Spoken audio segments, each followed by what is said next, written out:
Hey, FlimsyLunchTray here, and welcome to World of Warships for our Friday edition video, where we're going to be dropping it down to Tier 6 for our Friday highlights and Saturday upgrade commander build, being the Pan-Asian Tier 6 destroyer, the Anshan. So, I do like to mix things up, and we hit some of those higher tier ships, but then always nice to come down to the mid-tier, even the low-tier ships, to do these Friday highlights, upgrade, and commander build videos. But before I say anything else, I do definitely say thank you so much. We have now officially hit 2,000 subscribers. I noticed yesterday, like the end of the day, when I looked with Mrs. Flimsy, that we were at 2,001 subscribers. And awesome. So I will have information all out next week regarding the 2,000 subscriber giveaway. I have a lot of stuff happening this weekend, so I can't really get anything out beyond just doing the Friday highlight and the Saturday upgrade commander build video. With that being out of the way, there might be some certain points where you hear a person talking in the background.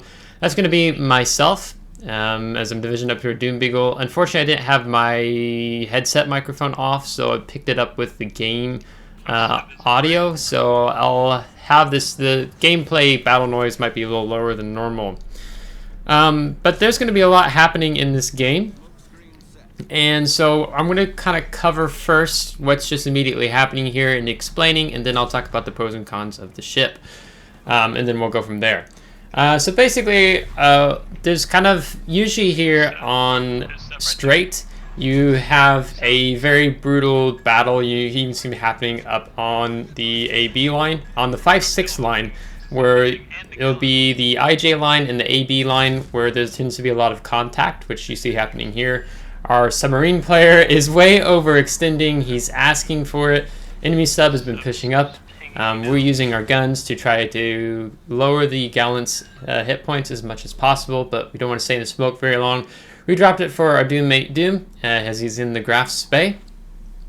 And so now we're going to back off a little bit because they're playing rather aggressive, and it's not as fun when you have a sub just repeatedly pinging you and trying to get torps off on you. So we're going to back off a little bit here, and then we're going to re-engage. That's kind of the scenario happening.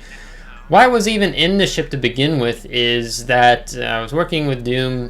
He had been working on trying to improve some of the run rates of some of his mid-tier ships, and we were having a terrible time of repeatedly in 2 cruisers. I was in the Dido, and being put up regularly against tier 8 ships, and said, hey, let me take a destroyer that can carry. And I don't think I'd ever played the Anshan before until we were working on this. So you can blame matchmaking for the video and the battle of what you're going to see, especially if you're on the enemy team. Apologies in advance, but blame Wargaming, not me. So we backed off. The Hobart there was also playing pretty aggressive. You had the gallants and a sub spotting, so it just wasn't great for us to be as close, and as such we backed off. Now, in terms of the pros and cons, I'm going to reference the WoW's wiki and give my own flavor and thoughts. You have a decent health pool for a destroyer at tier 6.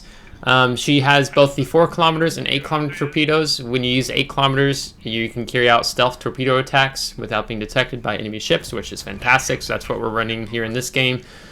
Both torpedo sets have a decent reload time and speed, especially if you do decide to build into them more. Unlike her tech tree counterpart, the Fushun, Anshan's torpedoes can hit destroyers, making her more flexible. These aren't deep water torpedoes or standard torpedoes. This is something I should have checked. It says her AA range is better than her sisters Fushun and Gnevny, but the AA range on Anshan is only 3.5 kilometers, so I don't know if there was a change since then or something. The only recent any buffs or nerfs I've seen to the Anshan has been buffing her depth charge drop, increase from 6 to 10, and then depth charge damage increase from 1700 to 2100 as we re-engaged a gallant here and dropping another smoke screen for Doom in the Graf's Bay. And then cons, the turret traverse is abysmally bad, although it cites it being faster than the tier 6 Fubuki, so you're not really great for fighting close range even if you're using grease the gear. If you don't even take grease the gear, you don't take main battery mod 2, you have a 30-second 180-degree turn time for a tier 6 destroyer, so pretty mandatory that you take the main battery mod 2, which is going to reduce your reload time, 180 turn time to 26.1 seconds, and then also grease the gears will drop you down to 22.7 seconds. In this battle, we're at 26.1 seconds. HE shells only have a 7% chance of causing fire, as we're hunting the submarine now that we've killed the Gallants, as we're going to draw a little closer here. He's probably going to go dark, and then we're going to drop torps for the Warspite in front of this island and behind the island. Using the 4-kilometer torpedo set, you can't launch the torpedoes undetected. Naturally, that's a pretty obvious con, as the Wilds Wiki is citing. But, you know, if you're using smokescreen or an island, then yeah, you could do undetected in that sense. You don't carry the deep water torpedoes. And then it cites, even with improved AA range, your AA range is shorter than the equivalent to tier 6 counterpart of Farragut. Yeah, I mean, it's 3.5 kilometers, and the age is just meh. Not so fantastic here on the Anshan. So, as we continue to highlight this ship, our torpedoes are looking pretty good here. It looks like the Warspite's deciding to slow down, and maybe he's wanting to accelerate forward, thinking he's safe, trying to keep the island between me and a possible destroyer. But we just pick up our 3rd kill in the general offensive in wrecking the enemy Warspite. So now, to go back in again, we're going to rotate. What's one of the things you have to think about when playing the Anshan is turning your turrets in advance as much as possible. So you might be using free aim regularly. Kind of the disadvantage here, of course, is we're pushing into a sub that has better spotting. So we're going to use the engine boost. Another pro here on the Anshan, that you have engine boost as a tier 6 destroyer. And then we're seeing if we can keep the island between us and the enemy cruiser. There we see the sub.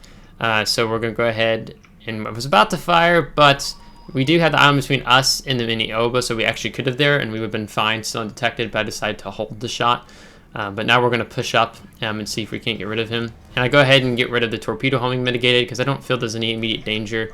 In terms of the Oba setting me on fire, busting engine or something, I was more worried about those torpedoes. So we're able to find the gap, and we're fine. He surfaced again. Right in front of me, I knew you were. So he's somewhere in front of me. He dips back down again. We're working to keep the island between us and the Aoba, who is within detectability range, but it doesn't matter. Our 8-kilometer torpedoes do pick up, and we get our 4th kill. Our concealment is 6.3, so we have a decent 1.7 kilometer gap with the torpedoes. So it's not too typical with the, because this is a Soviet destroyer, Pan-Asian destroyer, right? So with the Soviet destroyers, it's not typical that you get longer range torpedoes until like you're, I think, tier 8 and up. So the fact that we have 8 kilometers does make it possible to be able to stealth fire with our torpedoes, as now we're going to be fishing for the sub here with these improved, buffed ASW. But he comes up on our side, which means you're going to have torpedoes. So we get the Dove Strike and Kraken Unleashed. So we get rid of that filthy submarine. Okay, so going back in a bit on some of the ship stats. So let's talk about the main battery. You have 4x1 130mm guns, so you can get some decent AP action out of them in dealing with the mid-tier cruisers. So definitely should be utilizing AP when you can. You have a reload time of 5 seconds standard before taking anything like a Drilling Rush or Fearless Brawler, main battery AA Specialist into account here. As now we're going to hunt down the Kamikaze, and we have a Fuso out to the wide to the 8 line, so I'm alerting Doom that he probably has some incoming shots. But with these guns, they're pretty nice. I think they balanced it well between the power of the torpedoes and the power these guns hold. Our high explosive shells do 1900 damage. The AP shell do 2500.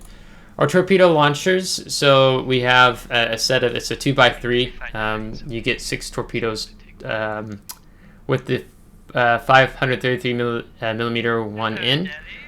And so that works out decent, right? Pretty good for us here, as now we're back into the action. I can't talk too much about this ship before, as there's just so much action unfolding here. So now we're dealing with the Delhi. He has his short-range hydro, so we're going to drop 1 rack, I think, here. We're going to hold the 2nd rack. And I need to go ahead and switch to AP here. He's turning wide. We've slowed down, avoiding the Kamikaze torpedoes. But now we switch to AP, and that's going to be Confederate in our 6th kill. As I'm laughing as Doom cursed me because he's been trying to get a kill, and then I just yoinked that one. So I'm gonna I'm going to do something weird here on the screen. I'm not going to kill the kamikaze, let Doom get the kills, but I'm going to weaken the kamikaze just a little bit. So I'm making some jokes in the background about Doom kicking me out of the division because this salvo landed right as my torpedoes connected with that tier 5 cruiser. So now basically what we're doing here is we're going to bait out his torpedoes. So we're going, and now we're going to kill the speed here as soon as they pop up. So I'm panicking, like we don't want to eat the torpedoes, and we get another general offensive and the coordinated attack. So the achievements are mounting as the kamikaze is going to get Doom back. But one thing that's nice with this decent hit point pool is now I'm going to charge the Fuso and see if we can run up on him with our engine boost, because as you see now, one of the strengths, we've been talking about the armament, but the other strength again is that engine boost. This engine boost is a plus 8% maximum speed, standard 2-minute action time, 2-minute cooldown time.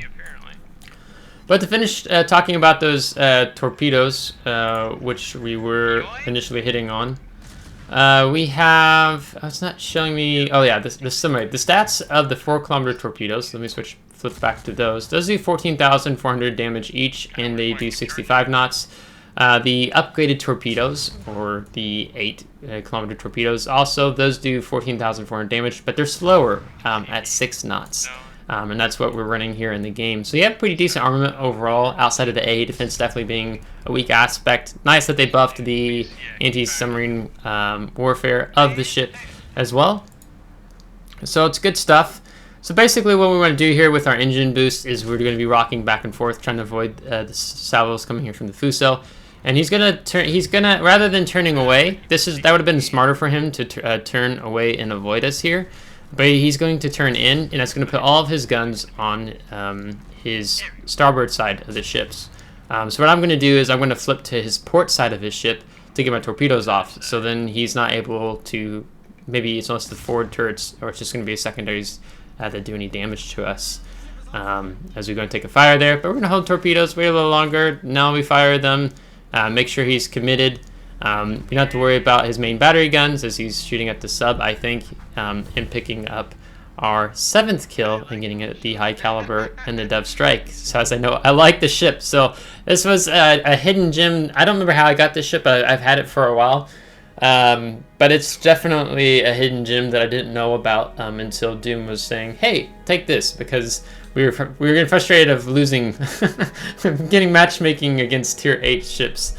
So I took work to take a carry ship, so to speak. So 2 general offenses, 2 Dove Strikes, Confederate, Kraken Unleash, coordinated attack, high caliber with the 7 kills. And you can see I only did 9 torpedo hits, but you know, there's only a few of us in total did the killing here on the team, and the enemy team actually rather spread out in their contribution of getting the kills. Kamikaze is an excellent tier 5 destroyer, so we definitely had to be mindful of him. So yeah, we did the 111,000 damage. You don't do a lot of damage at the mid tiers just because the hit points are smaller, so you don't see those big numbers in terms of damage like you do at the high tiers. But our potential damage was 762,000.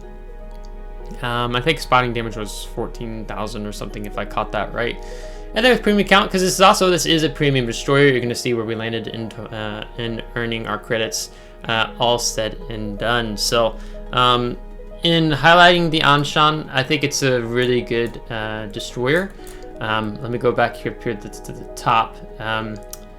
It says she's now available in the army for 40,000 coal, so I wonder if that's still accurate or not. So what I'll do is, while we're talking, I'll go ahead and see if Anshan is indeed still in the armory. Apparently this was a lot faster than I predicted because I'm already in the armory. So we'll look at coal ships here. Now sometimes the game moves on and some information is outdated. Yeah, she's only 40,000 coal, so I think she's a very worthy tier 6 destroyer to pick up if you like playing mid-tier.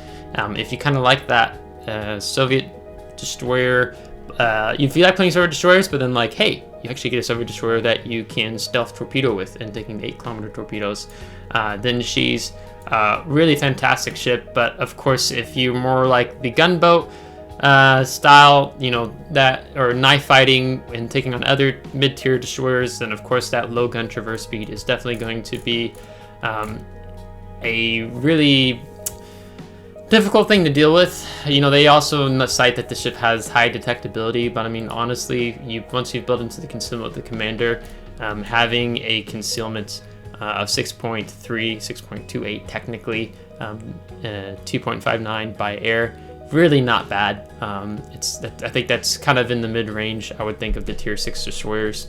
But of course, if you're not running concealment, then yeah, it's going to be a lot more painful because then you're detected 7 kilometers away, essentially. So then tomorrow what we'll do is we'll do a upgrading commander build video on the Anshan, and I'll go over more of the ship in depth. But I mean, really with the mid-tier destroyers, they're not too difficult for me to figure out, just with the time I've played in the game versus high-tier destroyers. I definitely take a lot more time in playing more battles to get a feel for those ships, because some are just really interesting.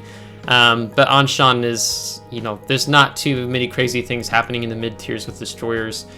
So it's usually what you see is what you get. If you understand the weaknesses of the ship, and you understand her strengths, then you keep the weaknesses in mind and you try to excel at her strengths, and what she does. So, if you liked today's video, give a thumbs up. If you didn't, give a thumbs down. Subscribe if you do want to see more. If you're subscribed, thanks so much. I really appreciate it. Thank you to my Patreon supporters. And again, so grateful for 2,000 subscribers. We'll talk, I'll have, the goal will be to have a Monday video, and I'll give all the information, how to enter the giveaway, what the prizes will be. We're going to be doing an NA live stream, an EU live stream. I'm going to do a Q&A video. All that jazz will be happening starting next week, probably till the end of June. We'll drag that out in terms of the time, and giving some people some time and heads up about, hey, like, this will be when the live streams are happening.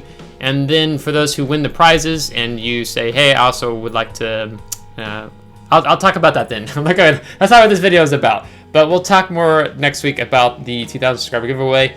I just have a really busy weekend, so appreciative. We'll talk all about it next week. So until next time, take care.